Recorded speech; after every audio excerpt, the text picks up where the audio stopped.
Start है, चल रहा था स्टार्ट, अब चालू है। चलो कोई बात नहीं, हो जाएगी। Scheduled and non scheduled bank, आप शेड्यूल्ड बैंक उनको कहते हैं जो आरबीआई एक्ट के 1934 से क्लास 2 से गवर्न होते हैं।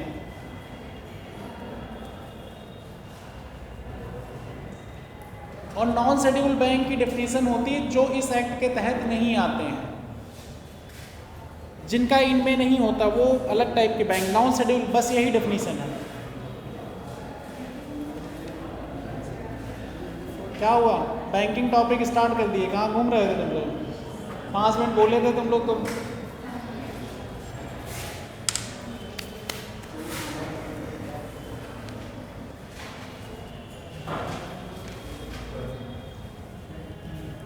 ठीक है, शेड्यूल्ड बैंक में लिख लीजिए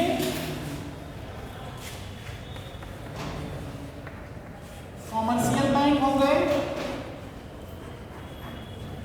और एक हो गया cooperative banks, commercial banks and cooperative banks. सिर्फ बैंकिंग का क्लासिफिकेशन कराने के बाद हम आएंगे क्वेश्चंस पे। कोऑपरेटिव बैंक्स,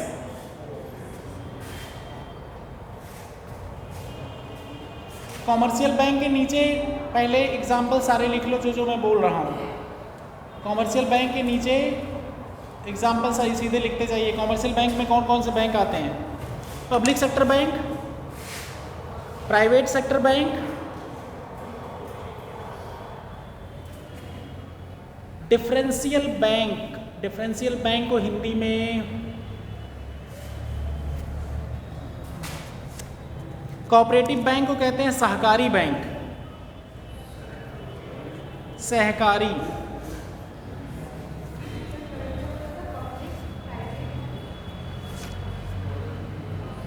कोऑपरेटिव वाला जो बताया था, एक अभी बताया ना, कॉमर्शियल बैंक और कोऑपरेटिव बैंक दो बताया ना। कोऑपरेटिव को हिंदी में कहते हैं सहकारी बैंक।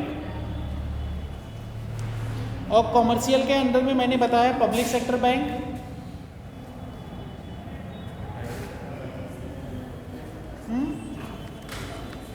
प्राइवेट सेक्टर बैंक,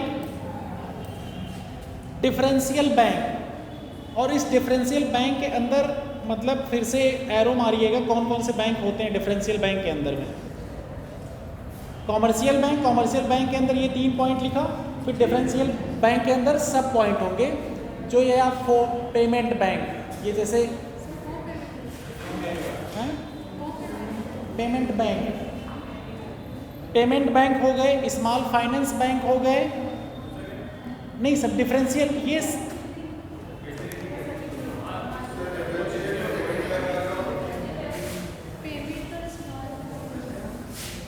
देखो कॉमर्शियल बैंक हो गए।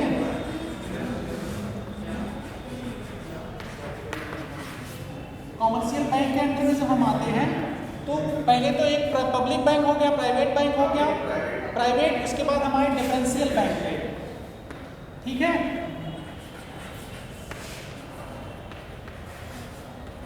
डिफरेंशियल बैंक के अंदर फिर सब हेडिंग है। ठीक, एक भी डायग्राम दिख रहा है इस तरह।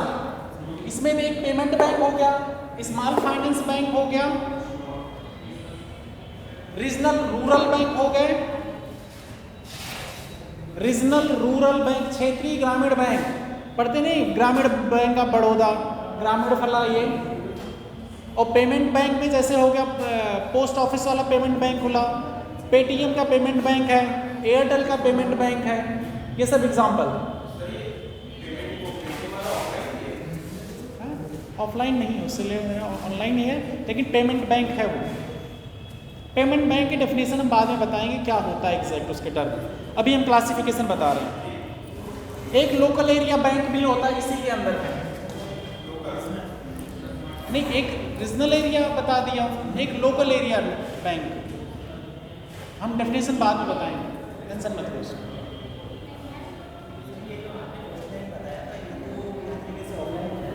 क्या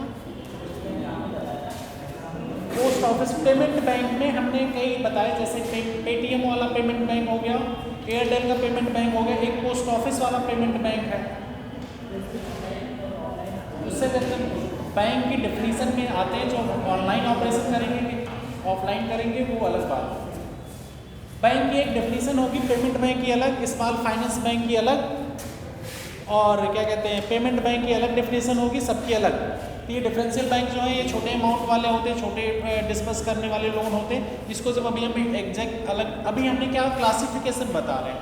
क्लासिफिकेशन में क्या होता है कि आपको कम से कम ये पता रहे क्या चीज़ें किसके अंडर में आ रही हैं, इससे आपको ये क्लियर रहेगा ना कौन सी चीज़ किसके अंडर में आई। अब ये भी कॉमन अगर पूछा गया कि भाई पेमेंट बैंक, पेटीएम का पेमेंट बैंक कॉमर्शियल बैंक है कि नहीं है ना, तो ऑब्वियस सी बात। और किसमें डिफरेंशियल में भी है, बट ये स्मॉल फाइनेंस बैंक नहीं है क्योंकि ये पेमेंट बैंक के अंदर में आ रहा है ना। यही स्मॉल फाइनेंस के और बैंक खुले हैं, और ये सब किसकी कमेटी है अभी जब बताएंगे स्मॉल फाइनेंस बैंक होता क्या उसमें। अब कोऑपरेटिव बैंक में अगर हमारे सहकारी बैंक वाले में आओ, दो टॉपिक बताए थे ना, एक कॉमर्शियल बैंक और एक कोऑपरेटिव शेड्यूल में। शेड्यूल में 2 पॉइंट थे, एक था कॉमर्शियल और एक था सहकारी कोऑपरेटिव। तो कोऑपरेटिव वाले में लिखेंगे पॉइंट अर्बन कोऑपरेटिव, शहरी सहकारी बैंक,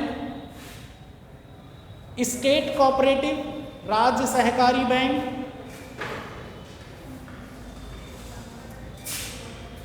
सेंट्रल कॉर्पोरेशन भी होता, सेंट्रल कोऑपरेटिव बैंक भी होते हैं। उसी में ऐसे एरो बना के लिखते जाएंगे ना तो ये इजी हो जाएगा।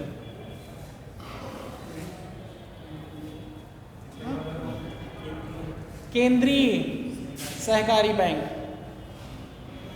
प्राइमरी एग्रीकल्चर क्रेडिट सोसाइटीज भी होती हैं कुछ, और डिस्ट्रिक्ट कोऑपरेटिव बैंक्स भी होते हैं इसमें।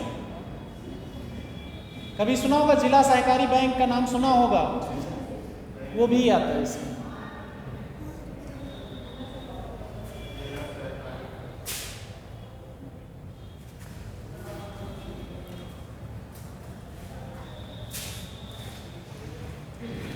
ठीक है, क्लासिफिकेशन हो गया। अब इसके आगे एक एक बैंक हम पढ़ाएंगे, कल फिर चालू करेंगे। बट अभी प्रीवियस ईयर्स क्वेश्चंस और रिवीजन ऑफ द सिलेबस। कल टेस्ट है, कल सैटरडे है टेस्ट, तो 11 बजे के बाद ही टेस्ट होगा। वैसे सारा टॉपिक जितना हमने पढ़ा है इकोनॉमी और ऑल ओवर सारे हिस्ट्री, ज्योग्राफी, पॉलिटी सबके क्वेश्चन आएंगे। कल पहला टेस्ट है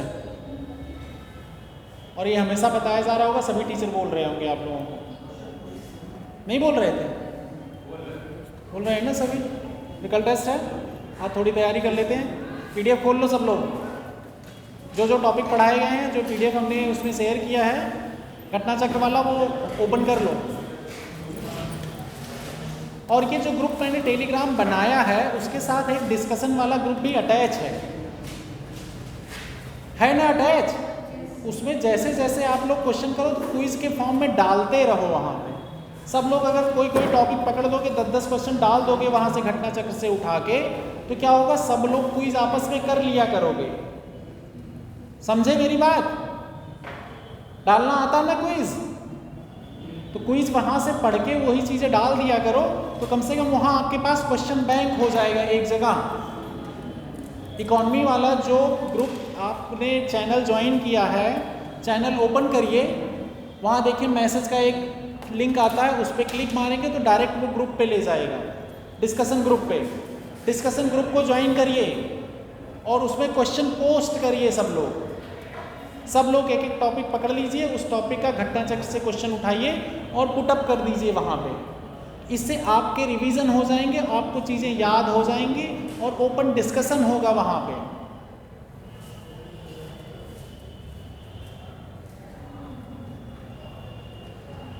गया वहाँ पे चैनल के बाद डिस्कशन ग्रुप में पहुँचे आप लोग या ना? उसमें देखो कुछ क्वेश्चन हमने पोस्ट किया है ना, चैनल वाले पे तो पोस्ट अलाउड नहीं है, लेकिन वो डिस्कशन वाले ग्रुप में अलाउड है। इसको हमने प्राइवेट कर दिया है कि लिंक से ही कोई ज्वाइन कर सकता है, तो स्पेशली पीलीभीत के स्टूडेंट के लिए। इसमें अगर सब लोग अपने अपने क्वेश्चन पोस्ट करते रहेंगे, बात समझ रहे हैं ना, आपने 10-15 क्वेश्चन पोस्ट कर दिया 10-15, तो सबके ऊपर बल्क मेहनत देनी पड़ेगी। तो उसमें सब लोग बोल दो कि हाँ ये टॉपिक हम चूज कर रहे हैं, इसके 10 क्वेश्चन हम डाल रहे हैं, आप इसके मत डालो स्टार्टिंग में। उससे क्या होगा कि आप लोग आपस में अच्छा ये डाल रहा है, हम ये वाला टॉपिक उठा के डाल देते हैं। जैसे हमने पढ़ाया तो आप घटना चक्र से प्रीवियस ईयर क्वेश्चन उठा सकते हैं, तो वो उठा के इकॉनमी के सारे क्वेश्चन यहाँ पे पुटअप करिए, तो किसी को बहुत ज़्यादा मेहनत भी नहीं करनी पड़ेगी। थोड़ी देर मोबाइल के लिए 10 क्वेश्चन अगर डेली में डाल दिए तो 10 क्वेश्चन अगर सब लोग डाल दिए तो काफ़ी क्वेश्चन आपके पास हो जाएंगे। और इससे क्या होगा, रिवीजन प्लस आपके क्वेश्चन करने की एबिलिटी। हाँ, इसको एनॉनिमस मत करिए, इससे लगे कि कंपटीशन की भावना बनी रहे, कौन कौन गलत कर रहा है कौन कौन सही। एनॉनिमस हटा के डालिए तो लोग टिके नहीं करेंगे, फाइट करेंगे। बट ये कि ऑनेस्ट रहिए, उसमें गलतियाँ सबसे होती है, धीरे धीरे याद हो जाएंगी। जब आप एक्चुअली में ओपन रखेंगे तो लोग पढ़ के डालेंगे, कम से कम उस पर वर्क करेंगे, तुक्का मार के नहीं जाएंगे कि ABCD पकड़ बहुत उसके बाद लगा दिया। हाँ, ये तो नहीं करेंगे ना, इसलिए क्विज बनाते समय वो चीज़ें कर लीजिएगा। हिंदी वाला भी मैंने PDF डाला उसमें।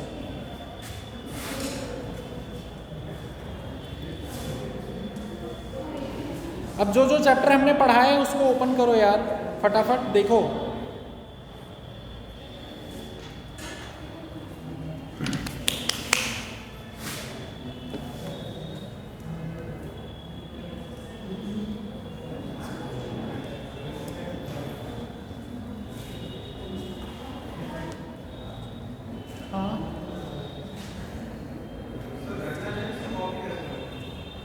कॉपी करके डाल दो ना, घटना चक्र से क्या दिक्कत है, हम मना थोड़ी कर रहे हैं। कॉपी क्या कॉपी करना, वहाँ से कॉपी कर पा रहे हो क्या? तो कॉपी हो जा रहा है तो वहाँ से डाल दो, हमें क्या दिक्कत है। कहीं से भी क्वेश्चन बना के वो क्विज फॉर्म में डाल दो, तो कोई वहीं से तो डालना है प्रीवियस ईयर क्वेश्चन, और कहाँ से डालोगे। बाकी लोग क्वेश्चन देखते रहिए, जो लोग अभी नए नए हैं उनको एक थ्रू आउट बता देते हैं फटाफट, आप लोग फटाफट नोट करते चलिएगा। जो लोग फर्स्ट टाइमर हैं, क्लास में फर्स्ट टाइमर हैं, हम स्टार्टिंग से बेसिक्स बता रहे हैं फटाफट।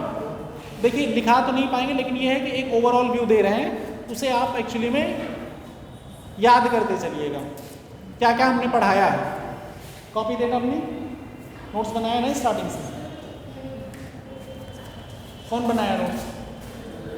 जो नए नए हैं सब हिंदी मीडियम से इंग्लिश मीडियम से हैं इसमें?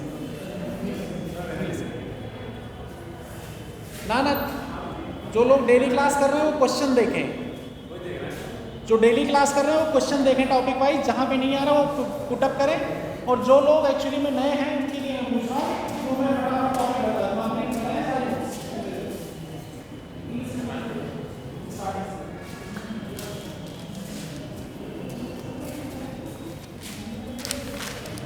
ठीक है, जो नए हैं कंसंट्रेट कर लो या एक जगह बैठ जाओ, बाकी लोग क्वेश्चन देखते रहो। देखो हमने इकोनॉमी में पहले बता दिया था इकोनॉमी की डेफिनेशन क्या क्या है। इकोनॉमी डेफिनेशन आप दोनों लोग नए हैं, आप भी सारा, और कौन सारा क्लास नहीं किया? आप कितने छूटे हैं? 4-5 छूटे, ठीक है, फोकस करो इस पर। बाकी तुम जो लोग एक्चुअली में क्लासेस लगभग सारे किए हैं, 1-2 क्लासेस छोड़ दो, क्वेश्चन देखते रहो, क्योंकि अभी हम पुटअप करेंगे क्वेश्चन क्या क्या है। ठीक है, इकोनॉमी में एक्चुअली में हमने पहले पढ़ाया था इकोनॉमी होती क्या है। इकोनॉमी एक्चुअली ओवरऑल आपके अर्थव्यवस्था हिंदी में कहते हैं। अर्थव्यवस्था में ये देखा, टॉपिक एक्चुअली में लिख लीजिए फटाफट, अगर लिख सके इकोनॉमी में हमने ये बताया कि इकोनॉमी में गुड्स एंड सर्विसेज का कैसे लेना देना हो रहा है, उसके बारे में कैलकुलेशन, मनी का सप्लाई कैसे हो रहा है, सरकार इसको अपनी पॉलिसियों के थ्रू मैनेज कैसे कर रही है, इन चीज़ों को बताया। उसके बाद इकोनॉमी के टाइप्स बताए, मिश्रित अर्थव्यवस्था बता दिया, पूंजीवाद। तुमको क्वेश्चन देखना, तुम हमारी तरफ मत देखो अरुण, तुमको और क्या, इतनी देर से क्या बोल रहा हूँ मैं उन लोगों को ये सब बोल रहा हूँ कि जो लोग फर्स्ट टाइमर हैं। ठीक, इकोनॉमी के टाइप बता दिए हमने, कि एक मिश्रित अर्थव्यवस्था, आपको उसके बाद पूंजीवादी, और एक बताया समाजवादी अर्थव्यवस्था, ये बता दिया। इनके बारे में हमने डिटेल डिस्कशन किया है, लेकिन जनरली ये होता है पूंजीवादी में कि ओपन मार्केट रहे, खुला बाजार जो प्रणाली होती है कि वहाँ पे गवर्नमेंट का इंटरवेंशन, वो पूंजीवादी में आता है। और समाजवादी में आता है गवर्नमेंट पूरी तरह से कंट्रोल करती है। तुमको क्वेश्चन देखो, तुम डेली क्लास किए हो ना, क्या बात समझो। मैं उन लोगों पे अभी ये चीज़ें फोकस कर रहा हूँ कि जो लोग क्लासेस बिल्कुल नहीं किए थे, एक क्लास या 2 क्लास किए हैं। जो लोग क्लास कंटिन्यूअस किए वो क्वेश्चन देखो, तभी वो बेनिफिट होगा कल टेस्ट देना आप लोगों को यार, क्योंकि आप लोगों ने कुछ नहीं पढ़ा, वो मुझे भी पता है, इसमें सच्चाई है। बट ये है कि कुछ पढ़ लो भाई, आज ही कर लो रिवीजन फटाफट, डू इट। आप लोग फोकस इधर रख रखिए, जो लोग फर्स्ट टाइम आना। इकॉनमी बता दिया, पूंजीवादी, मार्केट, और ये बता दिया समाजवादी, और मिश्रित इंडिया की अर्थव्यवस्था है, जहाँ पे एक्चुअली में राज्य भी इंटरवीन करता है, कुछ कंपनियां राज्य के पास हैं, कुछ प्राइवेट होल्डर के पास हैं, इस तरह। उसके बाद इसमें हमने बताया 3 सेक्टर में डिवाइड है, एक प्राथमिक सेक्टर, द्वितीयक सेक्टर, तृतीयक सेक्टर, एक चतुर्थ सेक्टर भी है। प्राथमिक सेक्टर में आता है जैसे एग्रीकल्चर हो गया, जहाँ से रॉ मटेरियल सप्लाई होता है। द्वितीयक सेक्टर में मैन्युफैक्चरिंग सेक्टर आता है, ठीक, मैन्युफैक्चरिंग सेक्टर जहाँ पे प्रोडक्शन होता है। सर्विस सेक्टर में जैसे आईटी कंपनियाँ हो गई, टेलीकॉम कंपनियाँ हो गई, बैंकिंग सर्विसेज हो गई, ये सब तृतीय सेक्टर में आता है, ये बता दिए।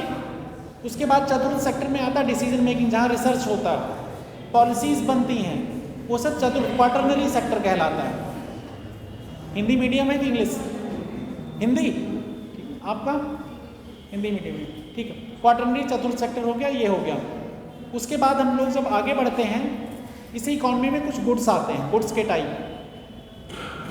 तो गुड्स के टाइप जो डिफरेंट होते हैं, इंटरमीडिएट गुड्स होता है, रॉ मटेरियल होते हैं, कैपिटल कंज्यूमर गुड्स होता है। कंज्यूमर गुड्स ये हो गया जो आप अपने यूज़ के लिए उपभोक्ता यूज़ कर रहे हैं, और इंडस्ट्रियल गुड्स वो हो गए जो इंडस्ट्री अपने प्रोडक्शन के लिए यूज़ करती है, वो गुड्स होते हैं, मतलब गुड्स मतलब सामान, ठीक है। और इंटरमीडिएट गुड्स ये होते हैं जैसे गेहूं किसान पैदा करता है, गेहूं अगर आटा मिल में जा रहा है तो वो एक इंटरमीडिएट गुड्स है, मतलब बीज का, मतलब उसकी फाइनल वैल्यू नहीं क्रिएट हो रही। इसके बाद हम आगे बढ़ के देखो, सारे टर्म तो नहीं बता सकते फटाफट, लेकिन ओवरव्यू हम दे रहे हैं। आप लोग कोई किसी की कॉपी लेके, नोट्स लेके वहाँ से कवर कर लीजिएगा, ठीक है। तो ये चीज़ें हो गई। उसके बाद हम आ गए थे नेशनल अकाउंटिंग पे। नेशनल अकाउंटिंग में 2-3 जैसे बार बार सुनते होंगे, ग्रॉस डोमेस्टिक प्रोडक्ट, सकल घरेलू उत्पाद, सकल घरेलू उत्पाद, सकल घरेलू उत्पाद होता था। नेशनल इनकम अकाउंटिंग एक जीएनपी टर्म भी होता है, ग्रॉस नेशनल प्रोडक्ट,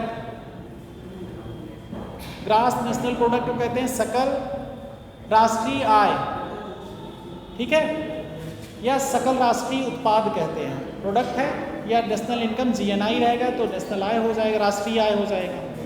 तो जीडीपी एक्चुअली में क्या मेजर करते हैं, जीडीपी के बेसिस पे हम ओवरऑल इकोनॉमी के जो फाइनल गुड्स एंड सर्विसेज होते हैं उसकी क्या वैल्यू है वो कैलकुलेट करते हैं। जैसे कहीं नहीं जाती जीडीपी ग्रोथ 4%, 5%, तो वो एक्चुअली में एक बेस ईयर वाला कॉन्सेप्ट अभी बताया था ना मैंने इन्फ्लेशन में, इसी के बेसिस। जैसे करंट मार्केट में आपने देख लिया, प्रीवियस मार्केट आपने देखा, प्रीवियस मार्केट जो आपने देखा कि मतलब बेस ईयर पे क्या था, अभी का क्या है, तो दोनों के अगर प्राइसेस में देखा कि 10% की वृद्धि हुई, 100 रुपये से 110 रुपये हो गया टोटल हमारा final goods and services. Final goods वो गुड्स होते हैं कि जो उसके बाद वो प्रोडक्शन प्रोसेस में नहीं जाएंगे, जैसे ये बेचने के लिए तैयार हो गया था, इसके बाद तो इसका कोई यूज़ नहीं है ना कहीं पे, इसको हम खरीद के यूज़ करेंगे ना, ये फाइनल गुड्स हो गया। लेकिन इसके जो इंग्रेडिएंट, मतलब ये कहें अगर इसमें मैप या प्लास्टिक जो रही वो इंटरमीडिएट गुड्स थे, इंटरमीडिएट गुड्स थे, माध्यमिक सामान।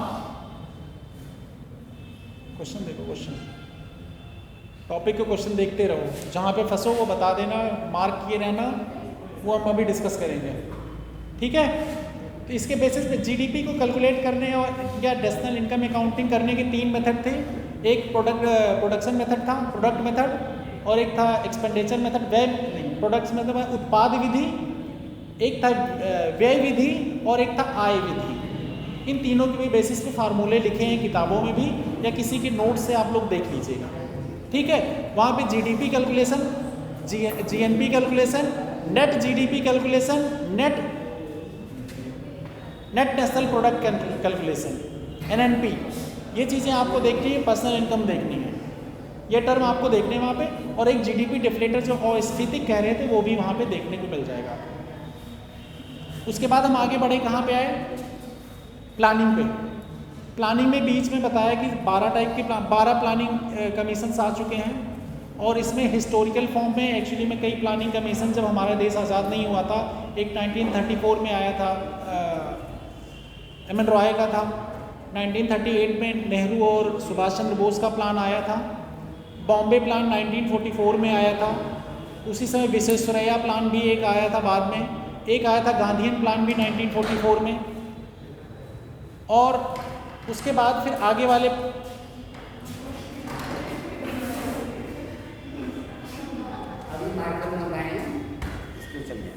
मार्कर अभी आ गया। अच्छा ठीक है, ये मैंने वीडियो फोन निकाल दिया, जो एक बात है वहाँ पर ला रहा है। इसको रखेंगे कैसे? ये मेज पर रख दिया है, ऊंचाई बढ़ जाएगी। बस 1-2 दिन की बात है, उधर पानी सूख गया, उसके चक्कर में दिक्कत हो रही है। चलिए ठीक है, वो हो गया। नहीं, आप लोग क्वेश्चन देखिए, अभी बोर्ड का काम नहीं है आप लोगों को, उन्हें करने दीजिए।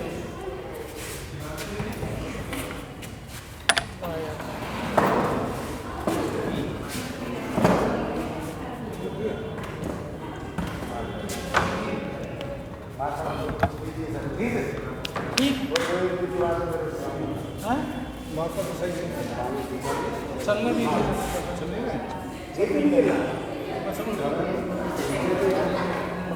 उधर तो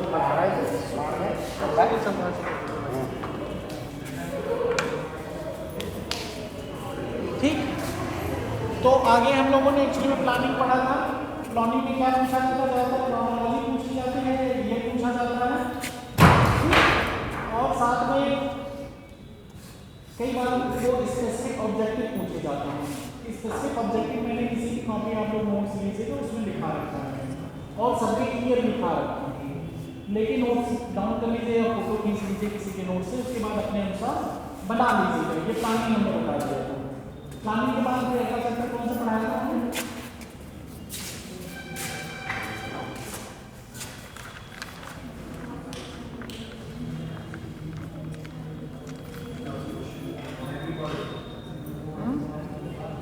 मॉनेटरी पॉलिसी पे आए थे, नहीं बजट पे आए थे, ठीक है। इसके बाद हमने बजट पढ़ाया था। बजट एक्चुअली में आप लोग नाम सुनते ही होंगे। बजट में क्या था कि बजट जो गवर्नमेंट एक्चुअली में लेखा जोखा तैयार करती है आर्टिकल 112 के तहत, पूरे देश में क्या कहाँ खर्चा करना है, कहाँ से पैसे लेने हैं, कहाँ से पैसे आएगा, कहाँ जाएगा, उसके बारे में आय व्यय का जो ब्यौरा होता है वो बजट में होता है। बजट के कंपोनेंट होते हैं कुछ, एक कैपिटल बजट होता है, एक रेवेन्यू बजट होता है। कैपिटल पूंजीगत बजट और रेवेन्यू बजट हो गया राजस्व बजट। राजस्व बजट में एक्चुअली में देखिए राजस्व प्राप्तियां हो गई, राजस्व व्यय हो गए। रेवेन्यू बजट में 2 टर्म हो जाएंगे, ट्री डायग्राम में आप जाएंगे, और इसी तरह कैपिटल बजट में जब जाएंगे, पूंजीगत बजट में, बजट को बजट ही कहते हैं, ठीक है, बजट को बजट ही कहते हैं। पूंजीगत व्यय में जाएंगे तो वहाँ पूंजीगत प्राप्तियाँ पूंजीगत व्यय हो जाएगा। उसके बाद उसमें डिफरेंट टर्म आएंगे, फिर आगे जब बढ़ेंगे आप तो ये कैसे निकाल रहे हैं, तो फिर कुछ टर्म आएंगे, जैसे एक फिस्कल डेफिसिट आता है, मतलब राजकोषीय घाटा आता है, प्राथमिक घाटा आता है, ये टर्म है। इन टर्म के फार्मूले हमने एग्जैक्ट बताए हैं, और कोई भी दिक्कत हो बेहिचक आप ग्रुप में मैसेज करिएगा। वहाँ पे ग्रुप में मैसेज नहीं होता तो आप लोग जब भी हम बैठते हैं तो आप आके पर्सनली भी पूछ सकते हैं, ठीक। एक बार पढ़ के वो टर्म एक बार देखिएगा, इन लोगों के नोट से एक बार डिस्कस करिएगा। चीज़ें नहीं समझ में आएंगी जब फिस्कल डेफिसिट और ये चीज़ें आप हमसे पूछेगा, आई विल एक्सप्लेन इट, ठीक। मतलब आज अगर जाके रिवाइज करेंगे चीज़ें तो एक बार किसी के लेके नोट्स फोटो खींच लीजिए आप लोग, उससे जिससे कल जाके रिवाइज, आज जाके रिवाइज करके कल के लिए तैयार हो सकें। जहाँ पे कंफ्यूजन होगा आप ग्रुप पे मैसेज करना, मैं देखूंगा जब तो रिस्पॉन्ड करूँगा, या नंबर मेरा व्हाट्सएप ग्रुप में पड़ा है, वहाँ पे भी आप लोग मैसेज कर सकते हैं, बट ज़रूरी हो तभी, क्योंकि कई बार अगर रिस्पॉन्ड नहीं हो पाया तो आप लोग कहेंगे सर रिस्पॉन्ड नहीं किया, या अननेसेसरी के मैसेज ठीक है। और रहा बात, ये हो गया आपका डेफिसिट। और ये फिर बजट में हमने एक एक्ट पढ़ाया होगा, FRBM एक्ट पढ़ाया था, फाइनेंशियल मैनेजमेंट एक्ट था वो 2003। उसमें डिफरेंट प्रोविजंस हैं, मतलब प्रोविज़न मतलब होते हैं उसमें जो नीतियाँ दी हैं, प्रोसेस दिया, क्या क्या चीज़ें होती हैं उसमें, ठीक है। ये एक्ट के प्रोविज़न उसमें दिए हैं। वो ये एक्चुअली में एक्ट मेनली होता है कि फिजिकल डेफिसिट पे चेक एंड बैलेंस रखना, गवर्नमेंट इससे इस परसेंटेज से ज़्यादा राजकोषीय घाटा ना करे। कुछ 3% लगभग फिक्स किया गया है अभी करंट के अमेंडमेंट में। और रेवेन्यू डेफिसिट का भी उसमें बात की गई। डेफिसिट मतलब होता है घाटा। अब घाटा कैसे निकालोगे भाई? अगर जैसे राजस्व प्राप्तियाँ हो गई, राजस्व व्यय हो गया, राजस्व व्यय ज़्यादा हो गया प्राप्तियों से तो घाटा होगा ना। इसी तरह बजट वो पूंजीगत घाटा भी निकाल सकते हो। फिजिकल डेफिसिट में ही एक थोड़ा सा अंतर ये है कि उसमें जो है कैपिटल प्राप्तियों में कौन कौन से कंपोनेंट होते हैं, उसमें से एक कंपोनेंट नहीं होता है वो उधारी का, जो सरकार उधार लेती है। ये ऐसे ऊपर से बता देना, वो फार्मूला मैंने वो टर्म वहाँ पे लिखवाए हैं सब जगह। वो चीज़ें होंगी आपकी बजट में। ओवरऑल बजट से सरकार क्या अपनी इकॉनमी में मतलब रिप्रेजेंट करती है कि आगे क्या होगा। और दूसरी चीज़, इसमें एक इकोनॉमिक सर्वे भी गवर्नमेंट निकालती है। फाइनेंशियल ईयर आपको पता होगा, पता नहीं, वित्तीय वर्ष 1 अप्रैल से 31 मार्च, ठीक है। आप क्वेश्चन देखना दादा, कितनी बार कहें, आप सारी क्लास किए हुए हो, क्यों सुन रहे हो आप? कितनी क्लास में से सच्चाई बोलना? बजट वजट पढ़ा हुआ है आपने? क्वेश्चन देखो ना दादा, कल एग्जाम लेना है,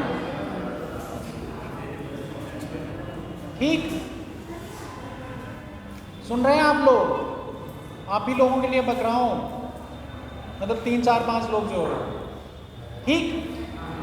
उसके बाद आप बजट में ये देखते हैं कि वो एक इकोनॉमिक सर्वे और बजट में क्या क्या पॉइंट एक्चुअली में हमें देखने होते हैं, उसके रिलेटेड मैंने पॉइंट लिखाए थे। बजट में क्या, जैसे बजट टोटल बजट कितना है, कितनी वस्तुएं आयात हुई, कितनी वस्तुएं निर्यात हुई, किस देश को ज़्यादा निर्यात है, किस देश को कम है, इसमें 5 पॉइंट। और कोई स्पेसिफिक स्कीम अगर लागू की गई सरकार के द्वारा तो वो पढ़ना होता है जब हम बजट पढ़ते हैं। कहा नहीं जाता बजट पढ़ दो, एग्जाम में इसके क्वेश्चन आते हैं, यही सब क्वेश्चन आते हैं। उसके मैंने पॉइंट लिखा रखे कि मेनली यही देखना होता है। उसके बाद अगर स्पेसिफिक कुछ पूछ ले तो बात अलग की। तो कर्व वगैरह जो मेन पॉइंट हमेशा पूछे जाते हैं वो मैंने गाइडलाइन दे रखे हैं उसमें बजट में। और इकोनॉमिक सर्वे में क्या होता है कि जैसे हम बजट में फोरकास्टिंग करते हैं, 22-23 का बजट आया फरवरी में, इसमें 22-23 का कि हम इतना खर्च करेंगे एस्टिमेट होता है। लेकिन ये जाके अब जब 23 में इकोनॉमिक सर्वे यही 22-23 का 2022-23 का पूरा लेखा जोखा होगा कि इतना यहाँ खर्च हुआ, इससे ये फ़ायदा हुआ, ये नुकसान हुआ, हमने इतना यहाँ पे ले गए। अब जैसे आपके घर का खर्चा होता है, तो आपके घर के खर्चे का जैसे सैलरी आई मंथली, तो आप अगले महीने का क्या करते, एस्टिमेट करते हो कि इतना यहाँ खर्चा करेंगे, वहाँ खर्चा करेंगे, ये खर्च। लेकिन कुछ अनफोर्सीन कंडीशन भी होंगी, कुछ ज़्यादा खर्च हुआ होगा या कुछ कम खर्च हुआ होगा। तो जब महीने के अंत में जाते हैं तो आप इसको एनालिसिस करते हैं, अच्छा यहाँ ज़्यादा खर्च हो गया, यहाँ कम खर्च हो गया, यहाँ कुछ ज़्यादा और खर्च कर सकते थे। वो जो है एक आर्थिक समीक्षा कहलाती है। तो आर्थिक समीक्षा जस्ट बजट से पहले रिप्रेजेंट की जाती है। तो ये चीज़ें हो गई आपकी, आर्थिक समीक्षा हो गया, बजट हो गया। अब उसके बाद फिर हम आगे बढ़े थे, मौद्रिक नीतियों पे आए थे। मौद्रिक नीतियों में RBI वाले टर्म थे। RBI एक्चुअली मॉनेटरी पॉलिसी के थ्रू मौद्रिक नीतियाँ जारी करती है। मौद्रिक नीति क्या होती है? मनी की सप्लाई को कंट्रोल करने के लिए, मार्केट में मनी की सप्लाई को कंट्रोल करने के लिए या मैनेज करने के लिए मौद्रिक नीतियाँ बनाई जाती हैं। इससे क्या होता है कि हम रुपए की वैल्यू को अप डाउन करते हैं, इन्फ्लेशन कंट्रोल करते हैं, अनएम्प्लॉयमेंट की समस्या को रिजॉल्व करते हैं, ये सब चीज़ें। इसमें एक्सपेंशनरी है, एक टाइट मनी पॉलिसी है। एक्सपेंशनरी मतलब विस्तृत और टाइट मतलब संकुचित मनी पॉलिसी। और इसमें ही एक क्वांटिटेटिव मात्रात्मक और गुणात्मक पॉलिसियाँ हैं। उसके डिफरेंट टर्म लिस्ट आउट किए गए हैं, लिस्ट आउट किया है, और उसको आपने अटेम्प्ट किया था ना, क्वांटिटेटिव और क्वालिटेटिव वाले कल। ना, मात्रात्मक और गुणात्मक वाले आप लोगों ने नहीं किया था कल। तो मात्रात्मक और गुणात्मक में अलग अलग टूल हैं। टूल वो कहलाते हैं इंस्ट्रूमेंट, जैसे आरबीआई यूज करती है। आरबीआई क्या है? एक सेंट्रल बैंक है, reserve bank of India 1934 act के तहत बना था। इसका काम है मेनली सारे बैंकों का रेगुलेशन करना। ये बैंकर्स ऑफ बैंक होता है, गवर्नमेंट को पैसे लेने होते हैं, स्टेट गवर्नमेंट या सेंट्रल गवर्नमेंट को, तो ये उनका भी बैंक है, ठीक है। ये फॉरेक्स रिजर्व का भी मैनेजमेंट करता है, ये काम होता है इसका। उसके बाद हमने पढ़ाया फिर इन्फ्लेशन, मुद्रास्फीति। मुद्रास्फीति आज हमने बताया ही है, तो पता ही है अभी उसमें क्या क्या टर्म आते हैं, बार बार बताया। मुद्रास्फीति मतलब महंगाई जो बढ़ती घटती है, प्राइस का अप एंड डाउन होना। किसी मान लिया एक फोन का दाम ऊपर नीचे हो रहा है, तो इसी को जो मुद्रास्फीति कहेंगे। अगर बढ़ रहा है मुद्रास्फीति बढ़ रही, नीचे जा रहा है मुद्रास्फीति घट रही। इसी बास्केट के बेसिस पे CPI WPI ये सब मेजर करते हैं। ये हो गया एक ओवरऑल, हमने आपको फ्रेमवर्क बना दिया। अब आपको ये चीज़ें पढ़ लेनी है जाके, या किसी के नोट्स लेके आप देख लो, बाकी डिस्कस कर लो बच्चों से, तो दिक्कत नहीं होगी।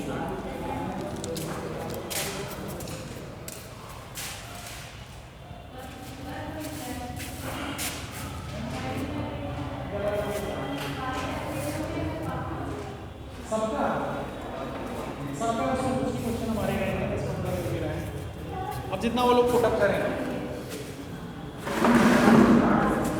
क्या चीज़? हाँ क्लासेस लगेंगी ना। अब ये मत करना टेस्ट के टाइम भाग मत जाना। अगर कोई भागा तो उसके ऊपर स्ट्रिक्ट एक्शन भी होने वाला है, ये भी हम बता दे रहे हैं। और जो टेस्ट में परफॉर्म नहीं करेगा उस पर भी एक्शन होगा। मजाक नहीं कर रहे हैं, सच बता रहे हैं।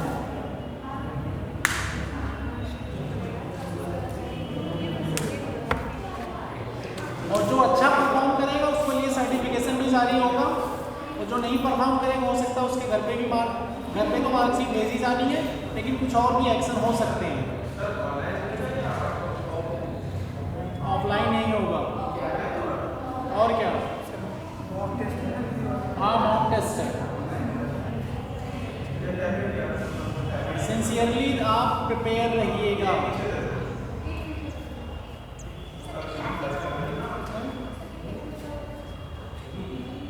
वो सब में 2 घंटे का क्वेश्चन होंगे, 2 घंटे तो हो गए, 100 क्वेश्चन तो रहेंगे मोस्ट प्रॉब्ली। देखो कितने है, 1/3 नेगेटिव मार्किंग रहेगी।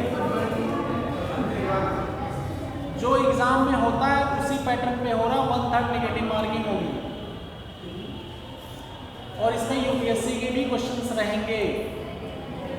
मैं बस इतना आसान कर दे रहा हूँ आप लोगों को, प्रीवियस ईयर क्वेश्चंस में दूंगा। मैं इसीलिए इतने दिन से बोल रहा हूँ आप लोग प्रीवियस ईयर घटना चक्र कर रहे हैं। पेपर लीक है ना, अब लेकिन उतना कर लेना, उसी में से क्वेश्चन हम देंगे। क्या हम प्रीवियस ईयर से देंगे, जितने टॉपिक पढ़ाए उसी में से। क्या? अरे सारे जो टॉपिक हमने पढ़ा है उसमें से कोई भी क्वेश्चन देंगे भाई। अब यो भी बता दें क्या?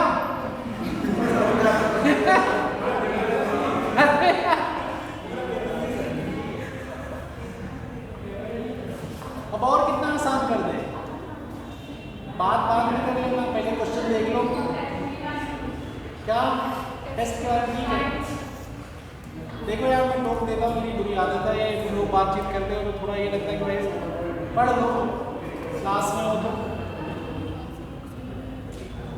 हिंदी और इंग्लिश दोनों में PDF पढ़ा है भाई, उस पर मैंने दोनों डाल रखा है ग्रुप पे, देख रहे हैं ना आप लोग question.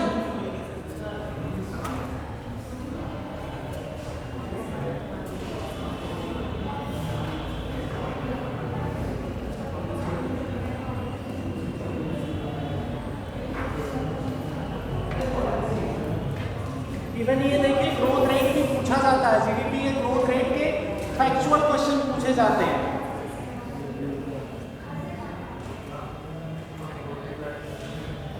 Reserve bank of India कितना ग्रोथ रेट एस्टिमेट किया ये भी पूछा जाता है। जो GDP ग्रोथ रेट हमने बताया था ना आप लोगों को,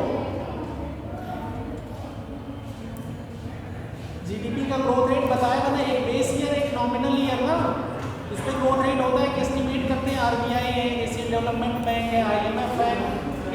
एस्टिमेट करते हैं तो उसके टर्म भी पूछे जाते हैं, उन्होंने कितना एस्टिमेट किया है।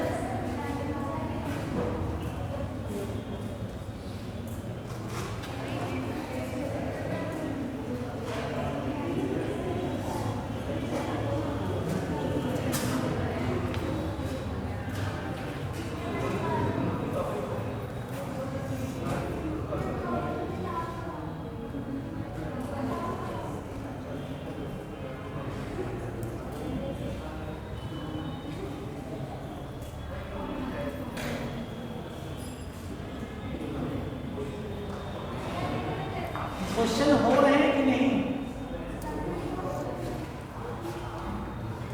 बता यार, तुम सिंसियर बंदे हो यार, ऐसे करोगे?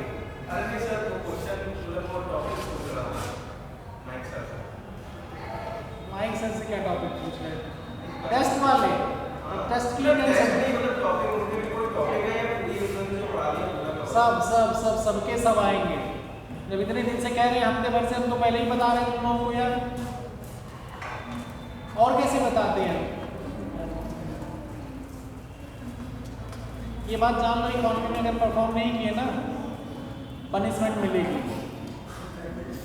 अगर हम देख लिए ना इकोनॉमी के क्वेश्चन ज़्यादा गलत है ना, इतना पढ़ाने के बाद और इतना कहने के बाद भी पढ़े नहीं हुई, अभी हमें भी पता है, लेकिन ये इतना पता है कि अच्छे बच्चे हो तुम लोग, बात सुनते हो, पढ़ते हो, पढ़ने का प्रयास कर रहे हो, उतना ही बहुत है। लेकिन कम से कम और थोड़ी मेहनत लगाओ अपनी। कई बच्चे अच्छा पढ़ रहे हैं इस समय, मैं देख रहा हूँ कई बच्चे एफर्ट डाल रहे हैं धीरे धीरे, और इकॉनमी मुझे नहीं लगता आप लोगों को इतनी टफ लग रही है। लिंकेजेस मेक हो रहे हैं कि नहीं, नेटवर्क बन रहा है ना, और इंटरेस्टिंग भी लग रहा होगा।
क्या हुआ, क्वेश्चन देख रहे हो आप लोग, हो रहे हैं, किसी में कोई डाउट, कंफ्यूजन? आंसर्स देख के टिक मत मारो, कॉन्सेप्ट क्लियर होने चाहिए दिमाग में।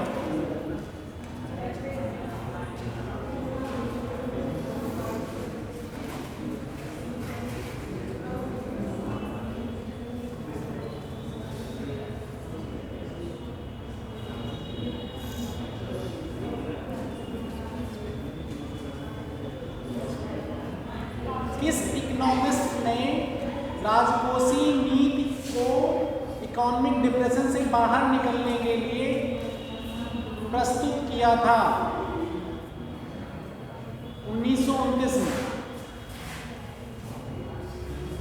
कई बार मैंने नाम लिया है उसका, कीनीज, प्रोफेसर कीनीज ने। इन्होंने फिस्कल पॉलिसी एक्चुअली में राजकोषीय नीतियां बोली थी, गवर्नमेंट इंटरवेंशन होना चाहिए ना।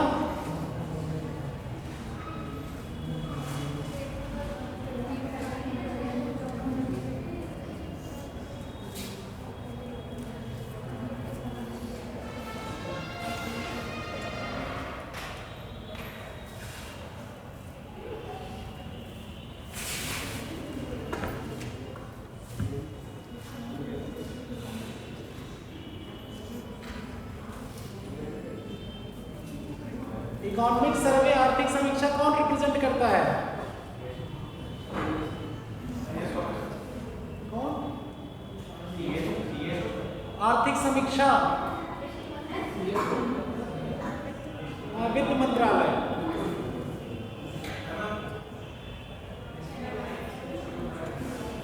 वही ministry of finance.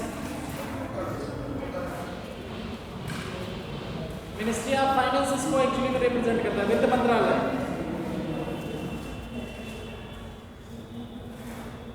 Wholesale price index कौन जारी करता है?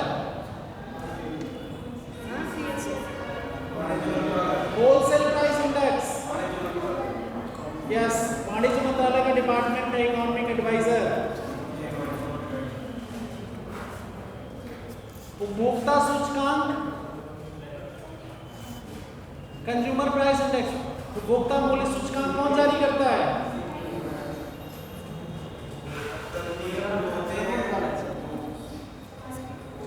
उपभोक्ता मूल्य सूचकांक अर्बन, रूरल और कंबाइंड वाला। अर्बन, रूरल, कंबाइंड वाला सीएसओ, केंद्रीय सांख्यिकी ऑफिस, यस।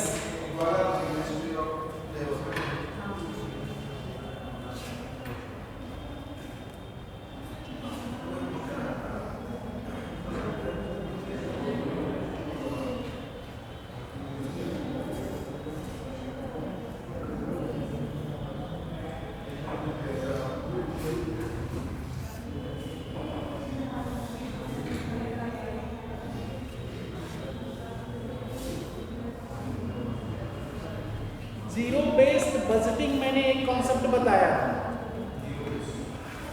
कौन सी कंट्री पहली बार इसे यूज की थी? यूएसए ने,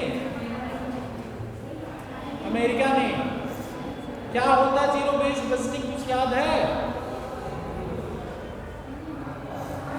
नहीं याद है तो कोई बात नहीं, पढ़ना बताएंगे नहीं है क्योंकि हमको भी नहीं है।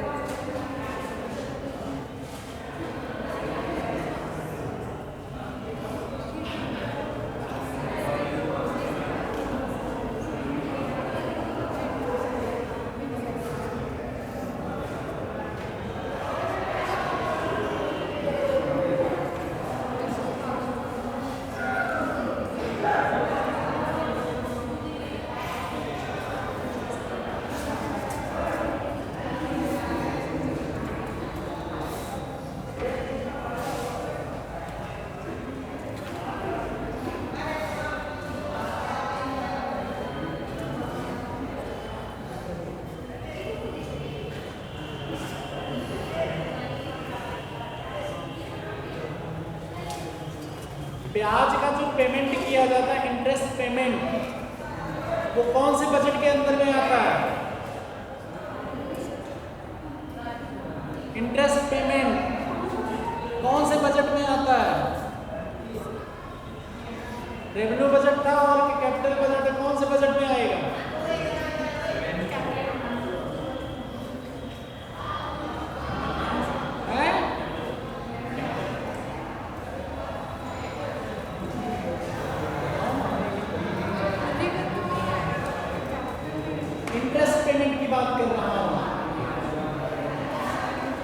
ब्याज पेमेंट रेवेन्यू बजट से होता है। तो पूरी पूंजी वापस करोगी तब उसमें आएगा कैपिटल बजट में। जो बारोइंग अमाउंट पूरा अगर वापस करोगी तो कैपिटल में आएगा, है? राजस्व बजट में आएगा, राजस्व बजट।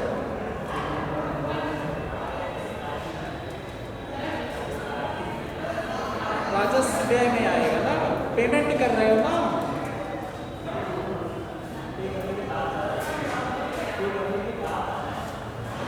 आप पे कर रहे हैं ना, इंटरेस्ट पेमेंट बात कर रहे हैं।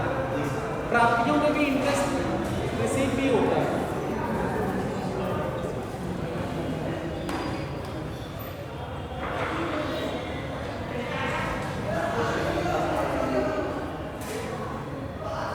ये भी देखोगे पब्लिक एक्सपेंडिचर यूनियन बजट में किस साल किस डिपार्टमेंट पे ज़्यादा खर्चा किया गया, ये बात जाने रहना, हम 22-23 में पूछेंगे, क्वेश्चन मेरे रहेगा। ठीक है, मैं ये सब दिखाया है कि ये पढ़ना होता है बजट में से, वो बजट में से अगर पढ़ के नहीं आए हो, और ये बात जान लो, आयात निर्यात वाले क्वेश्चन एक आध रहेंगे। कौन सी 5 वस्तुएं सबसे ज़्यादा निर्यात करता है, कौन सी 5 वस्तुएं सबसे ज़्यादा आयात करता है, और किन देशों को आयात करता है सबसे ज़्यादा, किन देशों से निर्यात होता है। वो 5 कंट्रियों की क्रोनोलॉजी आ सकती है एग्जाम में कल, नहीं याद रहेंगे वो आपकी गलती है।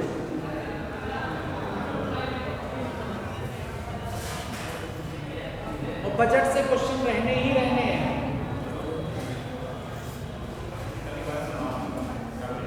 क्या टेंशन होनी है जब एग्जाम।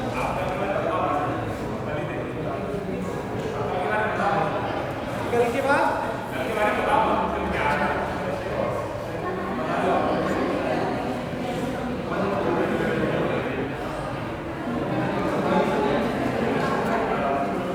देखिए, आज ये ऑप्शन है आपके पास, अभी क्वेश्चन करिए फटाफट, आज करिएगा दिन भर। कल सुबह जब हमारी क्लास होगी, जिस भी कॉन्सेप्ट पे आपको कंफ्यूजन होगा, दिक्कत होगी, तो पहले उसे हम आधे घंटे का टाइम दे देंगे कि वो चीज़ें एक्सप्लेन कर, जिसको भी, लेकिन ये ऑनेस्टली मेहनत करके आइए। अभी क्लास बंद नहीं हो रही है, अभी क्लास में टाइम है, क्लास लेट स्टार्ट होगी ना, 15-20 मिनट भी हो चलेगी।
लड़के लड़कियां ग्रुप अपने पॉइंट, लड़कियां बेसिक कॉन्सेप्ट आपको तैयार करना है, बजट तैयार करना है, नेशनल इनकम अकाउंटिंग। ये लड़कियां पहले अपने ये पॉइंट नोट करेंगे, एक टॉपिक आपको तैयार करना है। लड़के प्लानिंग, मॉनेटरी पॉलिसी और इन्फ्लेशन लिखो सब लोग, सारे लड़के। प्लानिंग, मॉनेटरी पॉलिसी और इन्फ्लेशन, मुद्रास्फीति, मौद्रिक और योजनाएं। लड़कियां बेसिक कॉन्सेप्ट जो हैं आपके, वो बजट और नेशनल इनकम अकाउंटिंग, ये लड़कियों का ग्रुप है। इसमें सारे प्रीवियस ईयर क्वेश्चंस तैयार होने चाहिए, सारे कॉन्सेप्ट अच्छे से क्लियर होने चाहिए, जिस वर्ग को जो कॉन्सेप्ट अलॉट किया गया है। अब इसकी डेट मैं किसी दिन रैंडमली दूंगा, अभी 1 हफ्ते का टाइम दे रहा हूँ, ठीक है। उसमें कोई भी सीनियर ऑफिसर बैठेगा, आप लोगों को जज करेगा और आप लोगों को ऑनेस्टली अपना ग्रुप मेंटेन करना है। अब आप ये बात सुनो, इसमें क्या होगा, बॉयज जो है इस टॉपिक से क्वेश्चन और इस टॉपिक के कॉन्सेप्ट लड़कियों से पूछेंगे और सबको जवाब देना होगा। किसी को भी टारगेट करके पूछा जा सकता है, ये नहीं है। लड़के पूछेंगे लड़कियों से इस टॉपिक पे, क्योंकि इनको ये टॉपिक, लड़कियां इस टॉपिक पे पूछेंगी लड़कों से। सुनो इधर, ध्यान दो। और जो लोग नहीं आए या चले गए हैं उनको भी ये टॉपिक बता देना। लड़कियां आपस में कोऑर्डिनेट करो, लड़के आपस में कोऑर्डिनेट करो, सब वो लोग एक दूसरे को तैयार करवाओ अच्छे से। ग्रुप के फॉर्म में ग्रुप बना हुआ है या अपना कोई और ग्रुप अगर बनाना चाहते हो, डिस्कशन वाला ग्रुप है वो तैयार करके रखो। प्रीवियस ईयर सारे क्वेश्चंस तैयार होने चाहिए इसके। जो जीतेगा उसको कुछ सर्टिफिकेशन होगा उस ग्रुप को, और वहाँ पे जो सीनियर ऑफिसर बैठेगा वो कुछ चीज़ें भी बताएगा। और नहीं अगर आप लोग ढंग से तैयारी किए तो उसके लिए पनिशमेंट की भी व्यवस्था की जाएगी। हो सकता है क्लास में बैन कर दिया जाए परमानेंट, ये भी फैक्ट है। मैं आपको टेस्ट की सीवीआरटी बता रहा हूँ, जो कल टेस्ट हो रहा है उसकी भी हो सकती है। नॉन परफॉर्मर, बहुत ज़्यादा पुअर नॉन परफॉर्मर हो सकता है उनको घर पे भेजा जाए, एक आध बार वार्निंग दी जाए, लेकिन एक दो टेस्ट में अगर कंटिन्यूअस आप परफॉर्म नहीं कर रहे हैं तो आपको क्लास से बैन किया जा सकता है। क्योंकि फिर वो हो जाता है कि लगेगा कि ये लोग क्लास में अवेलेबल नहीं है और ये लोग मेहनत नहीं करना चाह रहे, कोई फायदा नहीं है फिर उनको बैठा के।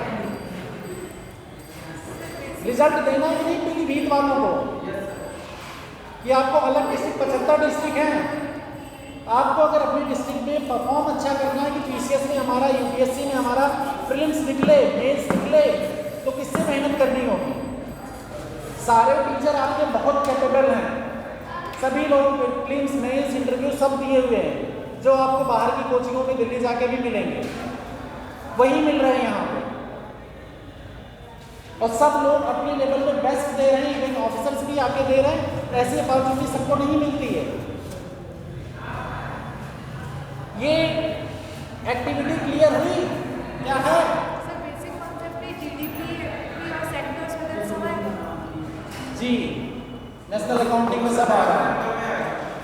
नेशनल इनकम अकाउंटिंग में, नेशनल इनकम अकाउंटिंग में वो है बजट, ये बेसिक कॉन्सेप्ट में जो हमने टर्म लिखवाए हैं सारे,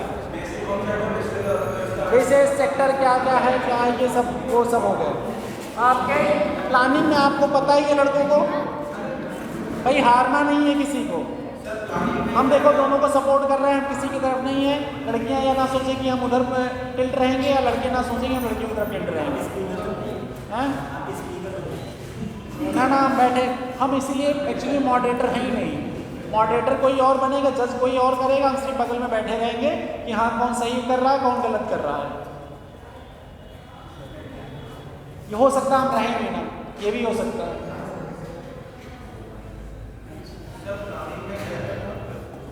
प्लानिंग में यार अब देख लो क्या आएगा, सारी प्लानिंग बताई, क्रोनोलॉजी बताई, ये सब कुछ तो बताया है। जितना हमने चैप्टर पढ़ाया है उसका सिलेबस है वो प्रीवियस ईयर सारे क्वेश्चन तैयार करेंगे। प्रीवियस ईयर क्वेश्चंस में बहुत से फैक्ट ऐड ऑन होंगे, घटना चक्र आप लोग उठा लोगे तो previous year questions Hindi English में तैयार हैं। सब लोग अपने अपने टॉपिक रट लेना, कॉन्सेप्ट रट लेना, और ये रख लेना कि ढंग से एक्सप्लेन कर सको।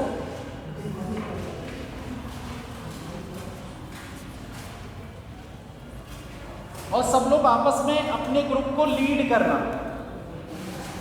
कौन कौन से लोग लीडर बनोगे? लड़कों में कौन 2 लोग हो जो कोऑर्डिनेट करोगे सबसे? 2-3 लोग बताओ हमें, हाथ उठाओ कौन लोग कोऑर्डिनेट कर सकते हैं?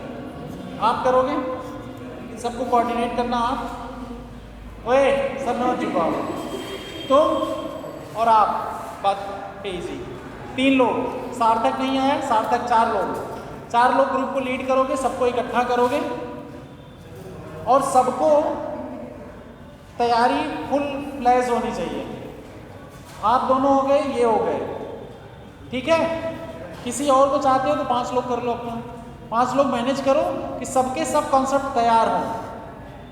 जहाँ पे देखो अभी कॉन्सेप्ट डिस्कस करोगे 1 हफ्ते तक, बीच में दिक्कतें भी आएंगी। आई एम हियर, मैं हूँ कॉन्सेप्ट प्रिपेयर कराने के लिए, कोई दिक्कत नहीं है। कॉन्सेप्ट क्लियर करा देंगे, कहीं पे दिक्कत है आप बता देना, आप ग्रुप में बोल देना, तो वो चीज़ें हम एक्सप्लेन कर लेंगे, ठीक है। आपस में डिस्कस करके सारे प्रीवियस ईयर क्वेश्चंस करके एक दूसरे को पुशअप करो, ठीक। लड़कियों में कौन कौन किधर, नाम बताओ अपना, क्या नाम? शिवांशी मिश्रा आप हो गई, तन्नू मैडम हो गई, और एक लड़की यहाँ आती है, हाँ शर्मा जी। ये 4 लोग हो गए, आपको मैनेज करना है सब। आपका क्या नाम है?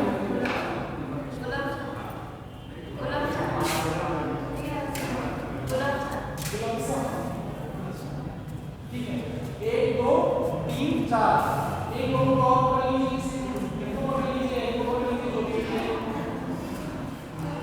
ठीक है, 5 लोग हो जाओगे आप, मैनेज करोगे, ठीक। सभी लड़कियों को तैयार होना चाहिए, सारे जिसके लिए होना तैयार हो आप कोऑर्डिनेट कर लो, और सबको प्रीवियस ईयर क्वेश्चंस के लिए पुशअप करो, तैयार है, हारना नहीं है लड़कों, हारना नहीं है ना, लड़कियां हराने के लिए तैयार हो ना।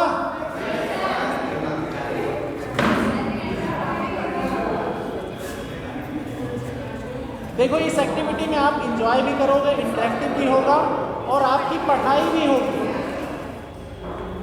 पढ़ाई भी होगी आपकी, क्योंकि आप लोग पढ़ नहीं रहे हो, मुझे भी पता है, बहुत मैं कितनी बार बोल के थक गया हूं यार।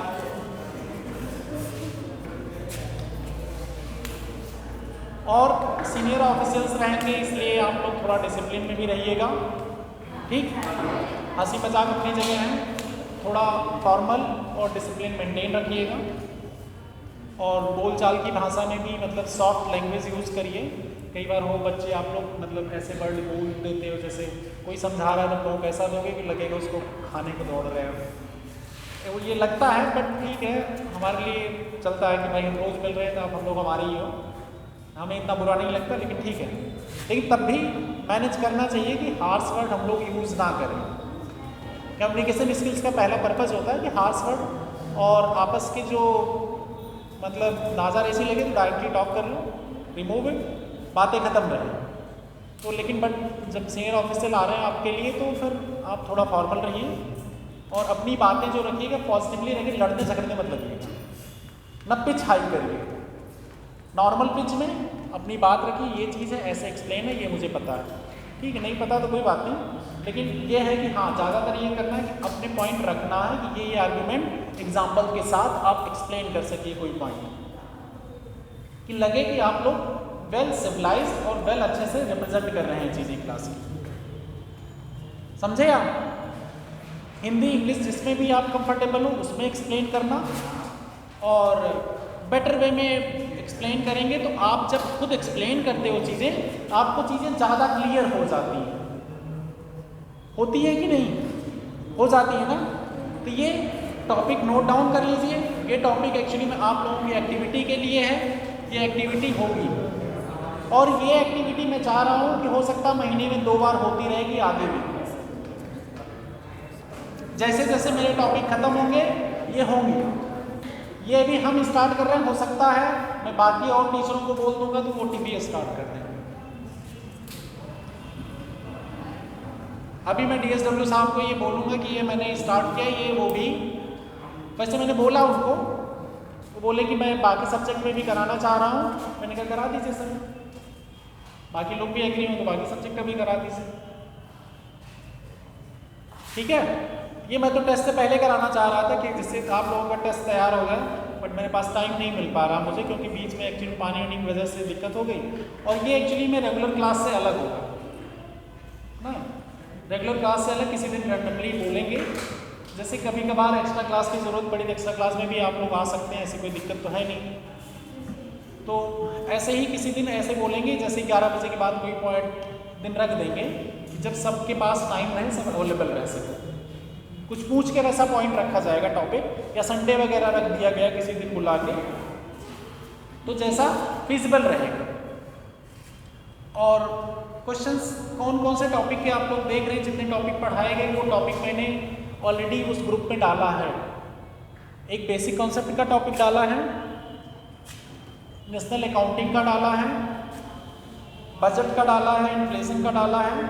इसके रिलेटेड जो क्वेश्चंस हैं, कुछ क्वेश्चंस आपको दिखेंगे ऐसे कि जो लगेगा कि कवर एक्चुअली में वो फैक्ट कवर हमने क्लास में नहीं किया, बट लेकिन हमने बोला है वो फैक्ट, और हमने बजट की जो गाइडलाइन लिखाई है उसके अलावा भी कुछ क्वेश्चंस आ रहे हैं, उससे आपको पता चलेगा।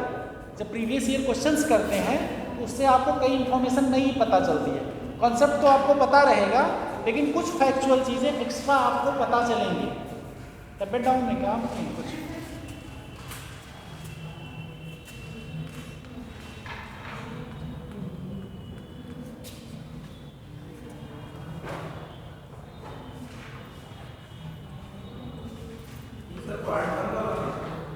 क्या, कौन सा पार्ट 1? पार्ट 1 अच्छा, ये जो मैंने उसका विजन का भेजा है ना, उसमें जो चैप्टर कवर पढ़ा दिए वो चैप्टर कवर करना, चाहे पार्ट 1 में हो, चाहे पार्ट 2 में, चाहे पार्ट 3 में। यार आप लोग एक दिन 10 लोग आते हो, नोट्स मांगते हो, फिर आते हो 4 लोग बुक से कर लें। हमने सारे ऑप्शन दे रखे हैं, आपको जहाँ से कंफर्टेबल लगे। कोचिंग में भी समराइज दिया है अच्छे से, ये भी अच्छा है। ये नोट्स मुझे सबसे अच्छे लगे तो ये मैंने शेयर कर दिया, हिंदी में थे, विजन के थे। और बुक्स मैंने बता ही रखी है, NCERT आपको बोली ही है, और रमेश सिंह बोल दिया।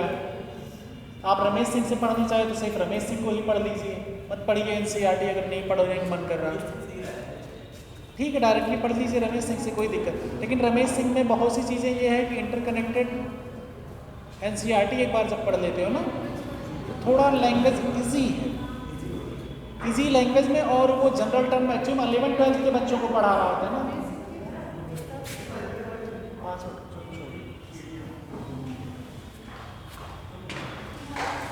कहीं जाना है क्या? ठीक है, 5-10 मिनट बस छोड़ रहे सर, ठीक है। ज़्यादा कुछ हो तो जा सकती है, चली जाएगी, मतलब 5-10 मिनट रुक सकती है, जैसा हो लग रहा हो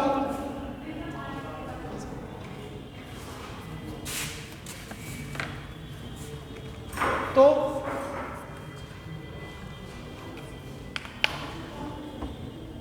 उन किताबों से आप पढ़ सकते हैं। और प्रीवियस ईयर क्वेश्चन अभी जो देख रहे हैं आप लोग, उसमें क्या लग रहा है आप लोगों को? क्वेश्चन हो रहे हैं आपसे, कॉन्सेप्ट क्लियर हो रहे हैं?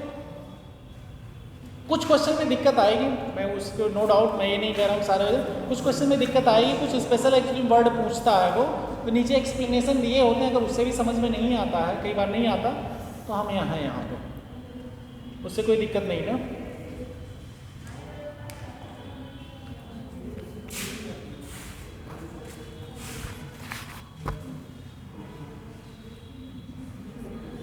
यार ये 21 की सुबह वाले में भरी तो थी मैडम, लेकिन इसमें क्या की थी, वो लास्ट में साइन नहीं की थी। इसका क्या करें देखो, चलो हम पूछेंगे उनसे, फिर उसके बाद ही भरेंगे, उन लोगों से पूछ लेंगे क्या करना है। तो बंद करते हैं क्लास, ठीक है, ये बंद कर दो, ये स्टॉप कर दो कोई।